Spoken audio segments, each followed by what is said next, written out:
The government's defence is predictable. It was an opposition motion, so it's not binding.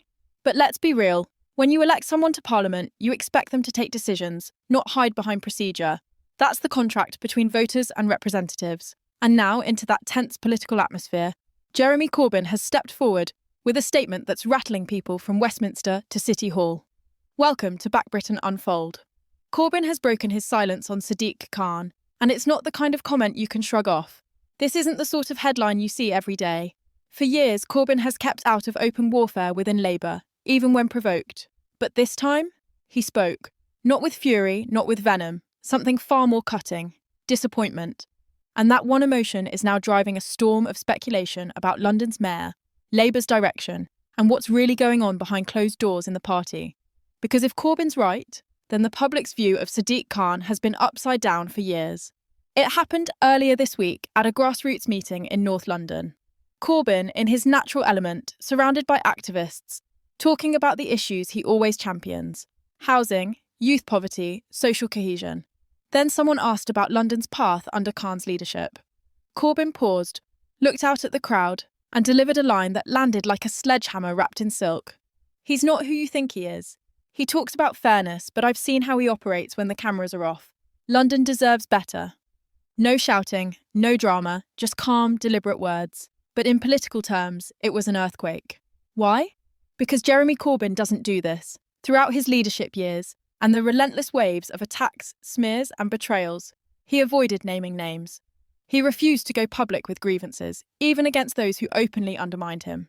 For him to call out Khan directly, not just disagree, but question his authenticity, is a sign that something has been simmering for a long time. Corbyn and Khan weren't always distant. At one point, they were seen as the twin faces of Labour's left resurgence, one at the helm nationally, the other leading Britain's biggest city. But over time, the warmth turned cold. Observers noticed. Khan kept his distance during key rallies, offered half-hearted support during elections, and sometimes even joined in public criticism. In 2019, as Labour was under siege in the general election, Khan told the media, "We can't pretend there aren't deep concerns about anti-Semitism and leadership." Many read that as a calculated jab at Corbyn during his weakest moment. Corbyn stayed silent then, until now. The reaction online was instant. One post read, "If even Corbyn is speaking out now, you know something is seriously wrong behind the scenes." Another said, "Khan talks a good game, but Corbyn's always been honest. If he says this, I believe him." Prominent Labour figures joined the chorus. Zara Sultana, MP for Coventry South, tweeted, "We must be bold in our criticism, even when it's uncomfortable. Corbyn has always stood by the truth." But the pushback came just as quickly. Khan's supporters claimed this was bitterness or proof that Corbyn was out of step with modern Labour. A local councillor in Lambeth told The Independent, "Sadiq has done more for green transport and housing in London than Corbyn ever did as leader." This feels like resentment, not reality. So, who's right? The answer may lie in what the public doesn't usually see. Behind the polished press conferences and party branding, Labour remains deeply split. On one side, the grassroots, activists, union members, community organisers.